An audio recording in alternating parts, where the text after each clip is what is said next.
네, 반갑습니다. 여러분들. 단타수장 전문가입니다.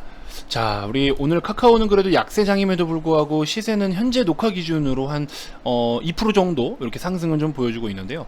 지금 일단은 이런 짜잘한 시세들을 제가 봤을 때 전반적으로 아무 의미가 없다라고 봅니다.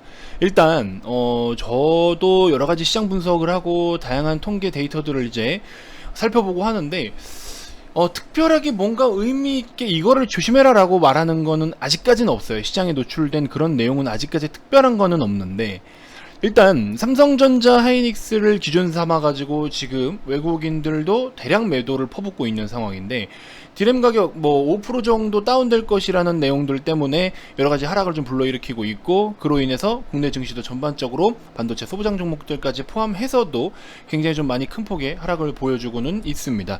자, 과연 이것만이 시장을 지금 이렇게 분위기를 침체시키는 진짜 핵심 내용일까요?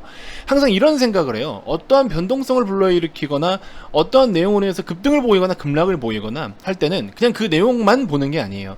우회적으로 항상 시장을 봐야 된다라고 제가 말씀을 드렸고, 시야를 좀 더 넓게 봐야 된다라고 이야기를 늘 드리고 있습니다. 그런 기준으로 봤을 때 과연 지금 삼성전자 하이닉스를 정말 반도체만, 물론 반도체 메인으로 해서 빼는 건 맞지만, 왜냐면 또 필라델피아 반도체 지수라든지 또 미국에서 여러가지 같이 반도체 영향을 끼칠 수 있는 우리 디램을 취급하고 있는 기업들이 같이 좀 하락을 보이고 있어서 반도체에 대한 내용은 맞아요. 그런 내용들로 인해서 하락은 맞는데, 추가적으로 우리나라 시장에 대한 부분을 전체적으로 같이 평가를 했을 때 야, 이거는 심상치가 않다, 저는 이런 생각이 좀 살짝 듭니다. 자, 관련해서 전반적으로 한번 짚어볼 테니까 영상 꼭 끝까지 시청해 주시고요. 지난번에 카카오 영상에서도 우리 국가부채 한도 관련해 가지고 미국 시장 기준으로 말씀을 좀 드렸었죠. 그 내용은 아직 그대로 유효합니다. 그래서 부채 한도 관련돼서 좀 더 우려스러운 이야기들이 시장에 노출이 된다라고 할 때는 우리는 조금 더 현금 확보를 공격적으로 하셔야 되는 타이밍이 분명히 올 것이다 라고 이야기를 드렸습니다. 자, 전반적인 이야기를 좀 드려볼 테니까 영상 한번 시청해 보시고요. 자, 본격적인 시작에 앞서서 여러분들 구독, 좋아요, 알림 설정 꼭 한 번씩 부탁드리겠습니다. 자, 카카오 일봉 차트입니다. 일단은 지금 2시 정도 지나고 있고요. 오늘 카카오 같은 경우에는 소폭 반등세를 좀 보여주고 있기는 한데, 뭐 사실 그렇게 특별하게 의미 부여를 하고 싶지는 않고요. 굳이 뭔가의 하나 이유를 좀 찾는다면은, 최근에 미국에서 빅테크 기업들이 금리에 굉장히 민감하게 반응을 했단 말이죠. 10년물 국채 금리에 굉장히 민감하게 좀 반응을 했었는데, 마찬가지로 오늘 같은 경우에도 10년물 국채 금리가 보시는 것과 같이 소폭, 진짜 소폭 하락을 좀 보여주고 있기 때문에 이 영향은 일부 뭐 받는다면 받을 것 같기도 하고, 근데 굉장히 애매합니다. 그래서 그런 부분 좀 체크해 주시면 될 것 같고, 일단 지금 환율이 계속 치솟고 있어요. 오늘 장 중에 벌써 지금 엄청나게 치솟고 있는데, 이거를 어떻게 평가를 해봐야 될까? 지금 저도 솔직히 많은 고민이 돼요. 이거를 시장을 지금 기준에서 우리가 어떤 관점으로 어떻게 분석을 좀 해야 될까?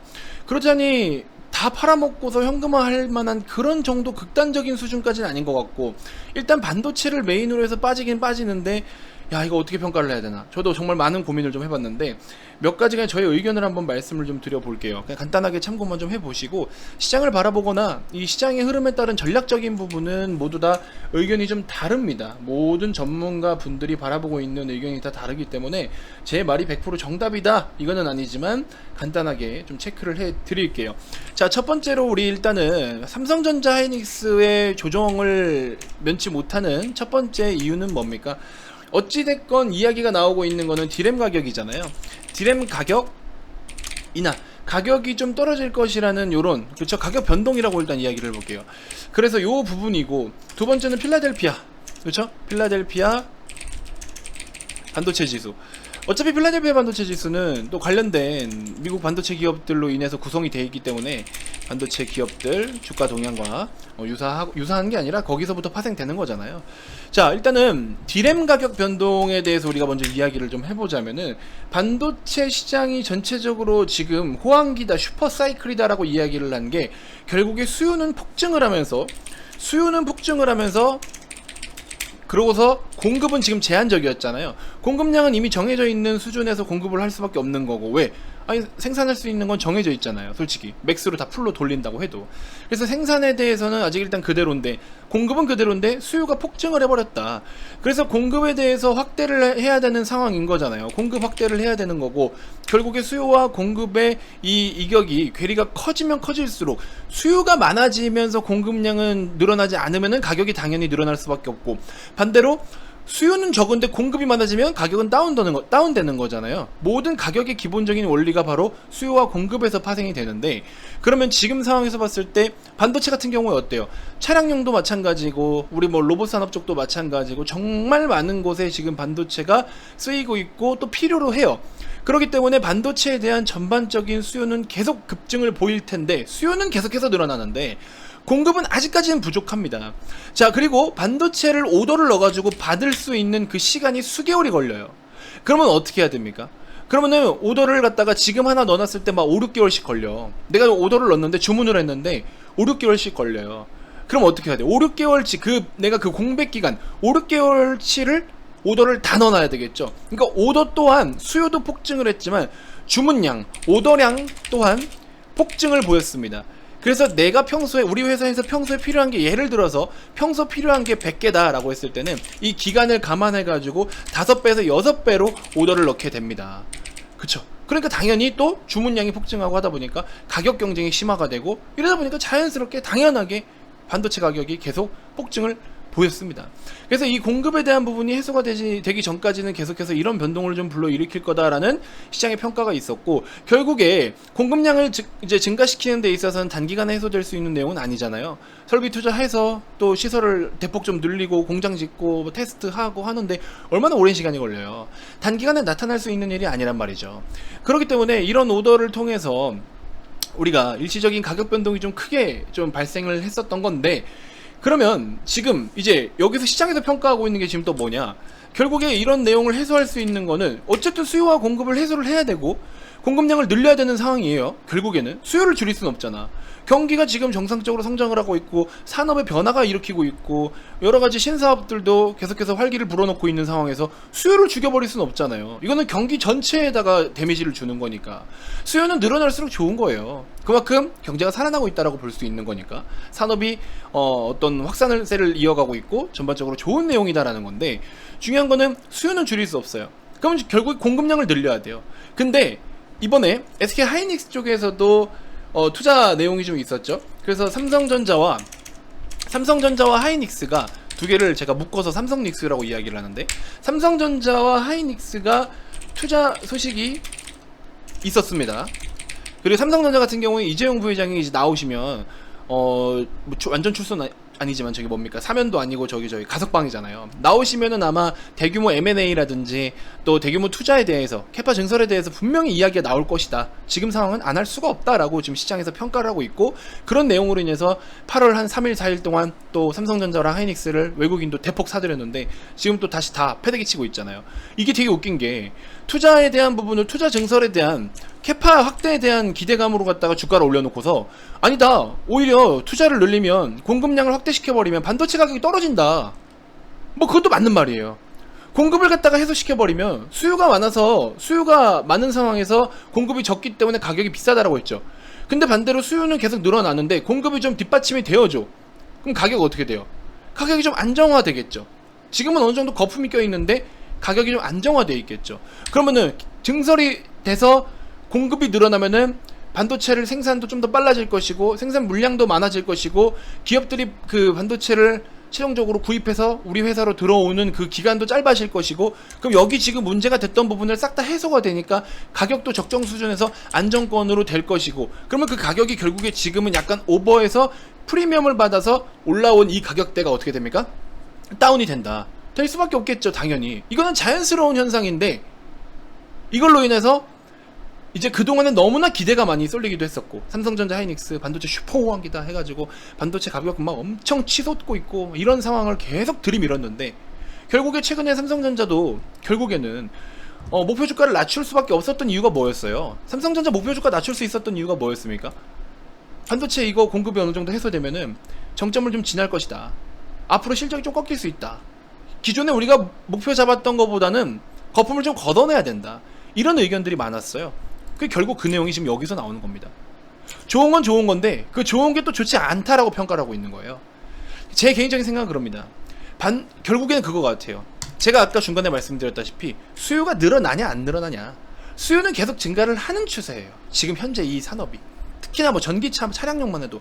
근데 차량용 반도체는 사실 삼성전자 기준에서는 뭐 차지하고 있는 비중도 별로 없고, 솔직히 말씀드리면은 뭐 단가도 별로 그렇게 안 돼요. 그래서 삼성전자가 그걸 메인으로 갖고 있지는 않은데, 최근에 뭐 비트코인 채굴이니 뭐니 해가지고 또 재택근무도 늘어나고, 저도 사실 얼마 전에 컴퓨터를 또 바꿨는데, 아무튼 이런저런 내용으로 인해서 다양하게 또 우리 뭐라고 해야 될까요? 저기 PC 부품 관련된 여러 가지 또 이런 반도체 가격들이 많이 급증을 보여줬었는데, 이 부분이 좀 이제 완화될 것이다 라는 거죠. 코로나의 영향도 좀 있고.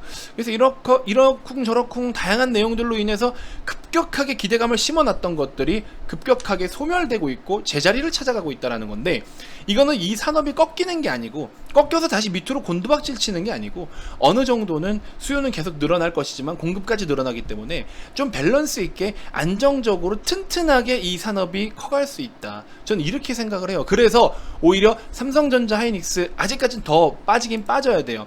제가 환율 체크하라 말씀을 드렸죠. 환율 1150원, 1140원대 말씀을 드렸습니다. 지금 환율 얼마예요? 1160원, 1160.7원까지 치솟고 있어요. 결국에 상단 가격대 1150원, 하단 가격 1140원이었는데 1160원대를 돌파하고 있습니다. 1160원 이상의 환율은요, 우리 코로나 1차 팬데믹 당시에 시장이 좀 충격이 왔을 때 수준이에요. 근데 지금 정말 삼성전자, 하이닉스의 이런 영향으로 인해서 이만큼이나 이렇게 변동을 보일까? 근데 이 정도의 시세를 보였을 때 오히려 지금 우리가 국채금리가 만약에 진짜 단기간에 엄청 폭등을 해가지고 오히려 달러의 가치가 좀 더 부각받을 수 있는 상황이다라고 했을 때, 그런 흐름으로 달러가 폭증을 보이는 거면 이해를 하겠는데, 이거는 뭔가 모른 다른 의도가 있는 것 같아요. 외국계 자금이 지금 우리나라에서 대폭 지금 매도가 나오고 있죠. 우리나라 시장에서 삼성전자, 하이닉스에서만 매도를 대량으로 때려도 삼성전자 같은 경우는 외국인 지분이 뭐 50% 이상, 60% 가까이 좀 됐었는데 최근에 매도가 많이 나왔잖아요. 엄청나게 많이 이탈을 하고 있단 말이에요.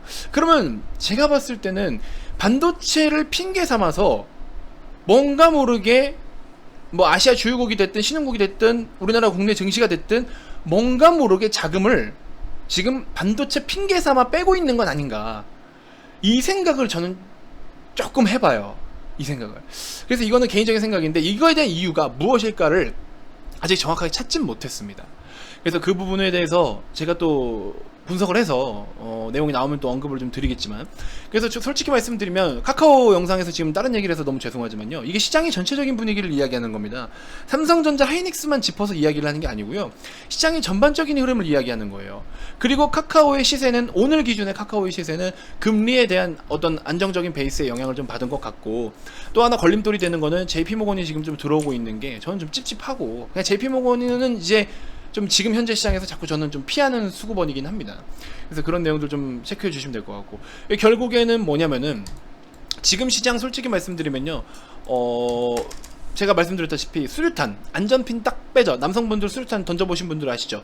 수류탄 딱 핀 뽑으면 일단 손에 쥐고 있는 상황에서 핀을 뽑으면 어떻게 돼요? 언제든지 손을 놓으면 터져요. 근데 손에 쥐고 있으면 터지진 않아요. 핀을 뽑았어도.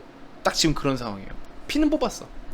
안전핀은 뽑았어. 지금 언제든지 터칠 수 있게 안전핀은 뽑았는데 이 손만 지금 놓지 않고 있는 것 같은 그런 느낌이 들어요. 근데 마음이 바뀌면 이 핀을 다시 그냥 꼽아버릴 수도 있거든. 그러니까 지금 아직까지는 제가 봤을 때 시장이 전체적으로 뭐 때문이다라는 확실한 어떤 이유는 없기 때문에 일단은 홀딩은 가능한 시장입니다. 가능한 시장. 왜냐면 시장이 전체적으로 레벨이 다운된 거지, 여러분들이 갖고 있는 그 개별 종목 한 종목 한 종목만 내 것만 억울하게 빠진 게 아니잖아요. 지금은 시장 때문에 전체적으로 빠지는 거잖아요. 그렇기 때문에 여러분들이 홀딩은 가능한 시장이에요. 비중이 너무 무리되지 않는 이상. 근데 공격적 매수는 지금은 아닙니다. 보수적인 스탠스는 가져가되 내 계좌에 파란불이 찍히든 빨간불이 찍히든 그게 중요한 게 아니에요. 지금은 다 파란불이 떠 있는 게 맞아요. 하지만 가끔 이 미친놈 하나씩 있죠. SDI 같은 이런 효자 종목들, 요런 것들은 이미 포트에 구축을 너무 또 자랑으로 가는 것 같으니까 패스. 아무튼 요런 것들 대세적인 흐름이 오고 있다라고 2차전지 말씀을 이미 드렸고, 이거는 SDI 영상 가서 따로 이야기를 하도록 하겠고, 아무튼 그래서 카카오를 중심 잡아서 이야기를 듣고 싶으셨겠지만 시장 이야기만 하고 있어서 굉장히 또 듣기 싫다라고 거북함을 표현하실 수 있는데요. 죄송하지만 제가 말씀드린 게 뭡니까? 항상 말씀드리죠. 시장을 이해하지 못하면 돈을 절대 벌 수 없다. 그래서 지금 시장을 꼭 여러분들이 체크를 같이 하셔야 되고, 삼성전자 하이닉스는 단순하게 반도체가 빼서 빠진다, 뭐 삼성전자니까 뭐 빠지면 지수가 빠진다, 그냥 이렇게 단순하게 볼 수 있는 내용들은 아니다. 이거는 여기에는 외국계 자금들이 집중적으로 많이 몰려있는 종목이기 때문에 수급에 대한 부분, 특히나 이 외국계 자금들의 수급의 어떤 중심원이 되는 어떤 그런 기업들이기 때문에, 그런 선두 종목이기 때문에 이거는 조금 그래도 여러분들이 조심하실 것들은 해야 되는 거다. 그래서 하이닉스 같은 경우에 차라리 더 빼야 되고, 삼성전자도 환율 계속 이렇게 치솟으면, 제가 예전에 말씀드렸죠. 이때 요 날은 사실 저도 조금 헷갈렸어요. 왜 이렇게 오르지? 좀 헷갈렸어요 사실. 이거 진짜 반도체 대세로 가나? 하루 이틀만 좀 더 봐보자, 이런 생각이었던 거고, 지금 같은 경우에 어쨌든 간에 똑같아요. 잠시 이만큼의 시세를 좀 혼란스럽게 만들어주긴 했지만, 결국에 저는 처음부터 삼성전자 하이닉스는 지금 당장에 올라갈 수 있는 조건이 형성이 되지 않는다. 그리고 환율 특히나 체크를 해봐라 말씀을 좀 드렸는데, 그 처음에 말씀드렸던 루트 그대로 가고 있어요. 굉장히 어렵게 가고 있고, 여기서 삼성전자가 사실 지금 최근 시세로 보시면은 최근 고점에서 요만큼까지 한 7% 가까이는 뺐지만, 기존의 가격 대비해서 빼는 거면은 지금 아직 얼마 안 뺐어요. 기존의 가격에서 빼는 거는 지금 1.6%밖에 안 뺐습니다. 삼성전자 이 오르기 전의 시세에서 79,000원에 뺀 거면은 얼마 안 뺐어요. 그러면 삼성전자가 과거에 지금 여기서부터 한 8.6% 빼고 72% 올렸잖아요. 그쵸? 지금 이렇게 올린다라는 건 아니지만, 앞으로 예를 들어서 79,000원 기준에서 한 7, 8%대를 뺀다? 거기다가 공매도 프리미엄 같이 붙이면 10%, 11% 뺀다? 충분히 제가 봤을 땐 7만원 근처 올 수도 있는 거예요. 진짜로. 근데 그때 되면 이제 완전 공격적으로 매수를 해야 되는 거죠. 왜? 지금 삼성전자 하이닉스 뺀 이유가 뭐예요? 설명 다 드렸죠. 그럼 얘네는 뭐라 했어요? 결국에 저가 매수 해야 되는 이유가 될 수밖에 없다. 그런 우려감으로 인해서 주가가 빠진 거는 반영된 거잖아요. 그럼 사야죠. 반영된 거니까 사야지. 기업이 꺾이는 게 아니잖아. 성장이 꺾이는 게 아니고 사업이 꺾이는 게 아니잖아요. 좋아지고 있는 거잖아. 근데 그동안 욕심부린 걸 내려놓자라는 거지. 사탕 많이 먹다가 이 좀 썩어서 치과 가가지고 치료하고 온 거예요. 그럼 치과 갔다 온 그 번거로움, 치과 치료비는 지불을 했지만 어쨌든 내일은 내 건 지켰잖아요. 이제 양치 열심히 해야지. 그런 느낌이라고 보시면 됩니다. 아시겠죠? 자, 아무튼 카카오는 일단은 단기적 관점에서는 뭐 사실 그렇게 뭔가 기대를 하기는 어렵습니다. 지금 카카오뱅크 쪽으로 수급이, 오히려 메이저 수급이 굉장히 많이 몰리고 있어요. 카카오뱅크를 오늘도 지금 연기금, 투신, 보험, 기관 싹 다 매수를 하고 있고요. 최근 흐름만 보시더라도 연기금, 투신, 보험, 기관 싹 다 매수하고 있습니다. 코스피 200으로 지금 조기 편입이 될 수도 있다라고 하죠. 그런 내용은 사실 호재는 호재이지만, 오히려 또 공매도 때려맞을 수 있는 범위로 가기 때문에 마냥 또 호재라고 볼 수는 없어요. 안 그래도 지금 고평가니 저평가니 말 많은데, 그런 부분들도 조금은 신경을 좀 쓰셔야 되고, 그래서 요거 과연 지금 카카오뱅크를 메이저들이 상장하자마자부터 시세가 나오는데도 저렇게 매집을 하는 이유가 무엇일까, 그건 우리가 한번 좀 체크를 해봐야 됩니다. 그래서 그렇게 좀 잘 참고해 주시고, 아무튼 제가 또 다음 영상에서 여러가지 코멘트를 좀 드릴 테니까 꾸준하게 제 영상 시청하시면 시장에 대해서도 충분히 공부가 되실 겁니다. 잘 좀 체크해 주시고요. 자, 어제 제가 잠깐 이벤트 열어드렸었는데 오늘도 좀 시장이 좋지 않으니까 여러분들 좀 힘내시라고 이벤트 마찬가지로 좀 열어드리겠습니다. 지금 같은 상황은 2차 전지는 일단 기본 베이스로 준비가 되어 있어야 된다라고 말씀을 드렸잖아요. 셀트리온 제약도 오늘 뭐 큰 시세는 안 나오지만 결국에 사야 됩니다. 지금 일단은 내일이든 뭐 이렇게 해서 시세를 보면서 좀 접근을 해봐야 될 것 같고, SK케미칼도 소개를 해드렸는데 SK 바이오사이언스 움직임이랑 같이 보라 말씀을 드렸죠. 바이오사이언스 뭐 특례 뭐 혜택 받았냐 뭐 했냐 또 시끄럽게 자꾸 째잘거려요. 일부러 터는 거예요. 그렇게 남잘 되는 걸 못 보거든 시장은. 그래서 괜히 또 헐뜯고 하는 거고, SK케미칼은 만약에 SK 바이오사이언스로 인해서 빠지는 거면은 전 더 사야 된다고 생각이 듭니다. 얘는 지금부터 다르게 가야 될 놈이에요. 2020년 대비 21년까지만 해도 뭐 엄청나게 진짜 5배 이상 영업이익 성장을 보일 기업이고, 실적적으로 아주 완전 깡패입니다. 그런 거 좀 그렇게 보시면 될 것 같고, 자, 너무 힘든 시장이지만 일단은 전반적으로 뭐 여기서 우리가 뭘 할 수 있는 건 없어요. 그대로 좀 버텨주시되, 또 최소로 필요한 것들, 특히나 이 2차전지 섹터 지금 굉장히 강하잖아요. LNF 말씀드렸잖아요. 삼성 SDI 영상에서 LNF, 포스코 케미칼, 일진 머티리얼즈 세 종목 브리핑 드렸고, 포스코 케미칼만 지금 유독 아직 크게 시세는 나오지 않고 있지만 여전히 관심 가져도 좋고, 그래서 이런 것들 보시면은 2차전지 쪽으로 굉장히 지금 좋은 시세가 나오고 있고, 이 시장에서도 뭐 하려면 뭐라도 하긴 하겠죠. 근데 초보자분들은, 직장인분들이나 초보자분들은 그냥 좀 기다리라고 말씀을 좀 드리고 싶고, 아무튼 이렇게 해서 보시는 것처럼 대원제약 우리 최근에 좀 접근했었죠. 그래서 뭐 18%대 이렇게 수익 보신 분 계시고, 대원제약 한 종목 이런 시장에서도 400만 원이라는 한 종목으로 400만 원 수익을 좀 보신 분도 계시고, 그러니까 종목을 많이 안 가져가려고 하다 보니까 이렇게 차라리 비중을 조금 더 실는데 한 번에 또 다 실는 게 아니라 나눠서 비중을 채우는 거죠. 그러니까 단가도 맞아 떨어져. 뭐 한번 수익 내면은 또 묵직하게 수익이나 이러니까 지금 시장은 그런 식인 거죠. 코엘 패션도 결국 뭐 10%대까지 올라왔었고, 여기 코엘 패션도 150만 원 수익 보신 분들, 바이오사이언스 81% 130만 원대. 하락장에서 SK 바이오사이언스 대박이네요. 브랜드 X도 올라오네요. 리딩 끝나가는데 재현장했습니다. 그래서 종목을 많이 가져가는 게 아니라 딱 여러분들이 해야 될 것들, 필요한 것들만 좀 집중 투자를 해야 된다라고 제가 뭐 한 달, 두 달 전부터 계속 말씀을 드리고 있기 때문에, 그런 기준들만 있으면 지금 시장 어렵지만 뭐 차근차근 또 헤쳐나갈 수 있습니다. 그런 거 좀 잘 생각해 주시면 될 것 같고요. 아무튼 이벤트 많은 참여 부탁드리고, 어렵고 힘든 시장인 거는 맞아요. 그럴수록 여러분들이 집중 투자를 해야 된다라는 점만 일단 인지해 주시면 될 것 같고, 특히 환율 체크하시고 미국 10년물 국채 금리 체크하시고, 그렇게 해서 여러분들이 또 배워가는 시간을 가져보셨으면 좋겠습니다. 자, 이번 영상 이렇게 마무리하도록 하겠고요. 다음 영상에서도 제가 또 더 좋은 정보들로 인사드리도록 하겠습니다. 자, 이벤트 많은 참여 부탁드리겠습니다. 고맙습니다.